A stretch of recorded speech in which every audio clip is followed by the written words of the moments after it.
ఆకుల పైన కింద వర్షానికి మన మొక్క ఎలా తడుస్తుందో ఆ విధంగా బాగా ఇలా స్ప్రే చేసేసేయండి. కొంచెం మిస్ అయినా కష్టం కాబట్టి పక్కన ఉన్న మొక్కలు కూడా ఇది బాగా స్ప్రే చేసేసేయండి. ఇది కాశ్మీరీ మందారం అండి. కాశ్మీరీ మందారానికి ఇట్లా ఎల్లో కలర్ లో ఉంటాయన్నమాట మిల్లీ బగ్స్. ఇది చాలా హార్డ్ గా ఉంటాయండి.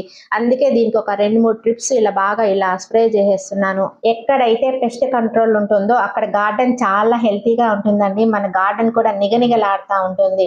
సో ఈ విధంగా పెస్ట్ కంట్రోల్ కి ట్రీట్మెంట్ అనేది ఇస్తూ ఉండాలి. ఇక్కడ వంకాయ మొక్కలు కూడా ఇలా స్ప్రే చేస్తున్నా చూడండి.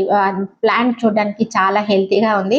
కింద అయితే మిల్లీ బగ్స్ అయితే ఉన్నాయండి. ఆకులు ఎత్తి చూస్తే మాత్రం మిల్లీ బగ్స్ ఉన్నాయి. సో ఈ విధంగా ఆకుల కింద కూడా బాగా ఇలా స్ప్రే చేసేస్తున్నాను. సో 2వ రోజు తర్వాత రిజల్ట్స్ మీరే చూడండి. లైవ్ లోనే చూడండి. అసలు మనకి మిల్లీ బగ్స్ ఎక్కడ ఉన్నాయో అసలు వెతుకుతున్నానండి.